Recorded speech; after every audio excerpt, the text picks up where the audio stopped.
Let's make history. Soundview is named because of where it's geographically located along the water, where the East River heads out into the Atlantic Ocean. There's a huge space between the northern part of Long Island, the Bronx, and if you keep going on, there's Connecticut. That body of water is called the Long Island Sound. So Soundview is situated along the Bronx River, where it empties out into the Long Island Sound, and that's how it got the name Soundview. The area of Soundview was inhabited by the Siwanoy Native Americans for tens of thousands of years before Europeans even showed up on the scene in the Western Hemisphere. Soundview was part of Westchester County in the 1800s, and it became part of New York later down the line.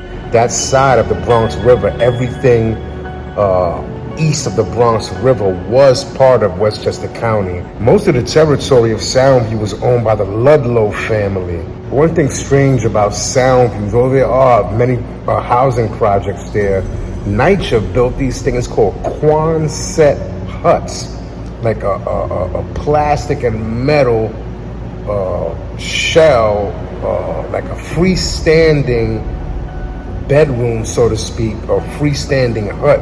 In the late 1940s, NYCHA built about 400 to 500 along the Bronx River. I believe they placed some in Castle Hill too, but these were made for veterans returning from World War II. And it's actually one still standing on Seward Ave and Crows. So you can see it if you're ever in the area. In the 1970s, you had white flight. Many Puerto Ricans and blacks came to move into the neighborhood. A lot of the white people who were there went and left, went out into the suburbs of upstate New York and out in Long Island. And this was during the 70s. SCOTUS, the Supreme Court Justice of the United States, Sonia Sotomayor, she's from Soundview, raised there in Bronxdale houses, which is now named after her. Imagine that, having the projects you grew up in named after you. I'm not a fan of Sotomayor, even though it's great. It shows a testament to how far Puerto Ricans have came in this country. But I disagree with most of what she says. I love it that different ethnicities come to take on certain roles that it was unheard of for them to take on those roles before. However, let it be based off merit. She was appointed by Obama, and speaking of Puerto Ricans, one extremely notable Puerto Rican, Big Pun, the Punisher, was raised on Commonwealth Avenue in Soundview. He did mention Soundview in that song, I believe it's Beware, first song off his first album, Capital Punishment, one of my favorite Big Pun songs. So if you think otherwise, please correct me in the comments, feel free. Soundview was one of those communities that was heavily impacted by the crack epidemic. Soundview was also the place where the Amadou Diallo shooting took place on Westchester and Wheeler in 1999. And it's wild because people made all this fuss about the George Floyd case, but this was actually a more credible case against police brutality or police overreach. Innocent man shot multiple times, many times by police, and police were acquitted. Yeah, Pistol Pete, one of the most legendary figures from out of Soundview. And he was a young man in his early 20s who ran a set of Bloods who were notorious for cold-blooded murders and everything else in that category. One thing that was impressive about Pistol Pete was that when he was incarcerated, the Bloods actually recruited him to be a part of them, and he said the only way he actually turned them down and said, well, he would do it if he was able to have his own set. The birth of the Sex Money Murder set. Peter Pistol Pete Rolock was born in the notoriously dangerous Soundview projects of the Bronx in 1974. His father, Leonard Rolock, was a notorious hustler who was said to be associated with legendary heroin kingpin Nicky Barnes. She put him in Catholic school and did her best to raise him to be different from his father.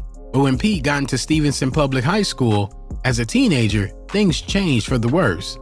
With an unconscious adoration for his father, Pete was soon sticking up people on the streets and chasing money. One thing that really stood out about Pete is that while most gang leaders delegate the most gruesome tasks to their crew, he was by far the most vicious member of his own organization, which made him a millionaire before 20. For a while, it seemed like nothing could go wrong for Pete. For fun, he would often stick up people at the legendary Tunnel nightclub in Chelsea and would often hold what he would call wet t-shirt contests, where he and his crew would try to shoot their assailants enough times to get their shirts soaked red. In 1995, however, Pete's life went downhill for good.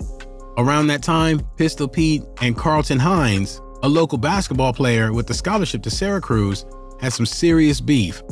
Although Hines had a promising future, he had one fit in the dope game and another in basketball. And after allegedly failing to pay Pete some money he owed him, Pete hit him outside a car stereo shop on Boston Road, also injuring his friend, Carlos Mestri, in April of 1994. In an effort to tie off the loose ends of his previous hit, Pistol Pete hit Carlos Mestri later as he walked out of a hip-hop store in the Bronx, Jew-Man. In 1995, Pete was arrested at Grant's Tomb, sentenced to 3 back-to-back life sentences, plus 105 years, after pleading guilty to the hits or ordered the hits of 6 people. Around the time of Pete Rolock's sentencing, the authorities distributed posters in the Bronx that included his photograph and the words "life without parole" to scare away young wannabe gangsters from pursuing the life that had landed Pistol Pete in prison for the rest of his life. In November 2000, he was sentenced to the federal Supermax prison facility in Florence, Colorado, where 400 of the nation's most infamous criminals are housed. Leave your thoughts in the comments. Don't forget to hit that like button. Subscribe to Will Flores TV on YouTube. Follow me on Instagram, TikTok, and X.